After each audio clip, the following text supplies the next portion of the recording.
शिव महापुराण में यह भी कहीं नहीं लिखा कि तुम भगवान को 108 या 1008 या 1008 बेलपत्र समर्पित करोगे तो शिव जी प्रसन्न हो जाएंगे। शिव महापुराण की कथा तो यहां तक कहती है, एक बेलपत्र की पत्ती को आप अगर बीच में से, ये एक बड़ी पत्ती, उसके बीच में दो पत्ती और दो पत्ती के बीच में जो गैप है, बीच पत्ती में, इस पत्ती और दो पत्ती के बीच में जो जगह है, अगर आप इस पत्ती को यहां से स्पर्श कर कर, इस पत्ती को यहां से स्पर्श कर कर शंकर भगवान के शिवलिंग पर अगर आप श्री शिवाय नमस्तुभ्यम कहकर, पंचाक्षर मंत्र नमः शिवाय कहकर, षडाक्षर मंत्र ओम नमः शिवाय कहकर यदि शंकर के शिवलिंग पर समर्पित करते हो तो वो 108 बेलपत्र का काम कर जाती है। पकड़ने का स्थान देखिए,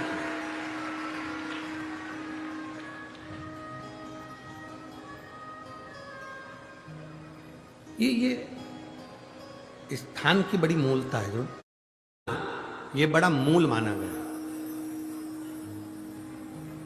बेलपत्री की बड़ी पत्ती, नीचे की दो पत्ती, उसके बीच में जो खाली डंडी जो दिख रही है, इसको अगर पकड़कर बेलपत्र समर्पित कर रहे हैं तो 108 बेलपत्र के बराबर हमें फल प्राप्त हो रहा। 108 बेलपत्र। और समझिए, आपके पास में ना पीला चंदन है, ना लाल चंदन है, ना अक्षत है, ना पुष्प है, ना कोई सामग्री है, ना दिया है लगाने के लिए। शंकर जी के मंदिर में लोटा भर के जल लेकर गए हो, आज तुम्हारे पास में हो सकता है जल भी नहीं है, लोटा भी नहीं है, तो जिस शंकर जी का दर्शन करने गए हो उन्हीं की बेलपत्र को उठाओ और बेलपत्र को उठाने के बाद पहले अपने हथेली पर रखो, अपना हाथ रखकर बाबा से प्रार्थना कर कर बेलपत्री की मध्य पत्री, आगे वाली पत्ती को पकड़कर अगर वो बेलपत्र हम शिव जी को समर्पित करते हैं तो हमारा पीला चंदन, लाल चंदन, दिया सब बाबा को समर्पित हो जाता है उस बेलपत्री में। एक बेलपत्री का सुख हमारे जीवन का एक आनंद दे देता है।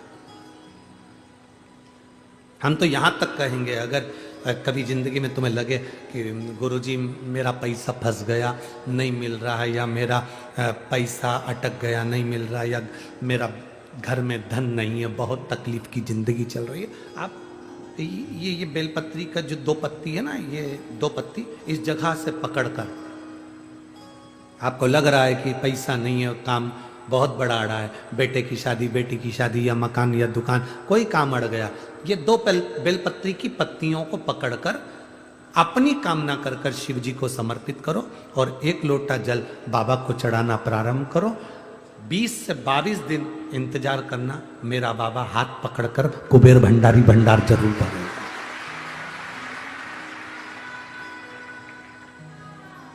दो पत्ती को पकड़कर, लोग कहते हैं ब्रह्मा विष्णु महेश हैं बेलपत्री में, शिव जी के 3 नेत्र हैं बेलपत्री में, शंकर भगवान के त्रिशूल की 3 कोर है बेलपत्री में। हम कहते हैं अभी थोड़ा आप स्मरण करेंगे, अगर आप शिव महापुराण को अच्छे से पढ़ेंगे तो आपको ज्ञात होगा, कुबेर को धन देने वाले कौन है? बोलते जाओ जरा जमकर, कुबेर भंडारी, कुबेरेश्वर महादेव, मतलब शिव शंकर कुबेर को धन देते हैं। जिस समय पर भगवान विष्णु संपूर्ण विश्व के कल्याण के कार्य करने लगे, कुछ नहीं हाथ में रहा, तब लक्ष्मी से उन्होंने धन लिया। आपने वहां तिरुपति बालाजी की कथा सुनी होगी, लक्ष्मी से धन लिया। लक्ष्मी, इन जीवों के कल्याण के लिए तो मुझे धन दे दे। लक्ष्मी ने धन दिया। एक दिन नारायण ने पूछ लिया लक्ष्मी से, लक्ष्मी मैं नारायण, मेरे पास भी संपदा की कमी नहीं, पर तेरे पास लक्ष्मी इतनी संपदा कहां से आती है? तेरे पास इतनी संपदा कहां से आती है? लक्ष्मी जी कहती हैं, मेरी माँ ने, मेरे पिता ने मुझे केवल एक ही बात सिखाई थी, किसी के आगे हाथ नहीं फैलाना है, शंकर की स्तुति करना है। लक्ष्मी जी कहती हैं जब मुझे जरूरत पड़ती है मैं कुबेर को साथ में लेकर पहुंचती हूं। बेलपत्री की ये बीच वाली पत्ती है शिव,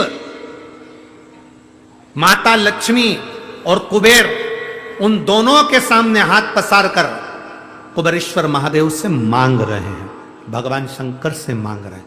लक्ष्मी जी कहती हैं वो शिव मुझे प्रदान करते हैं दोनों हाथों से और मैं वो लेकर आती हूं जनमानस के कल्याण की। लगाओ, डॉक्टर को दिखाओ, दवाइयां लो, जांचें कराओ, डॉक्टर बोले ऑपरेशन का ऑपरेशन कराओ, क्योंकि हमने पहले भी कहा कि डॉक्टर शंकर का एक रूप होता है। हमने पहले भी कहा कि डॉक्टर शिव का एक रूप होता है।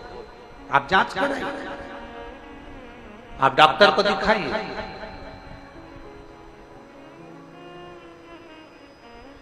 और जब डॉक्टर को भी दिखाते हुए आपकी आंखों में अगर आराम ना लगे तो फिर किसी शिव मंदिर में शंकर का शिवलिंग हो, जलाधारी हो, और वो जलाधारी का पानी, शिवलिंग की जो जलाधारी होती है वो थोड़ी मोटी होती है। बोलो बोलो, देखा है आप लोगों ने कि नहीं देखा? जिसपे ये शिवलिंग रखा रहता है, ये शिवलिंग जिस पे रखा है वो मोटा होता है कि नहीं? तो जलाधारी जो मोटी होती है ना चारों तरफ, तो शंकर पे चढ़ा हुआ जल इस जलाधारी में से जब यहाँ से बहकर आता है, उस स्थान पर अपनी हथेली का स्पर्श करिए और स्पर्श कर कर शंकर के मंदिर में ही नेत्रों को लगाने का प्रयास करिए। 22 से 25 दिन तक आंखों में लगाने का प्रयास करना।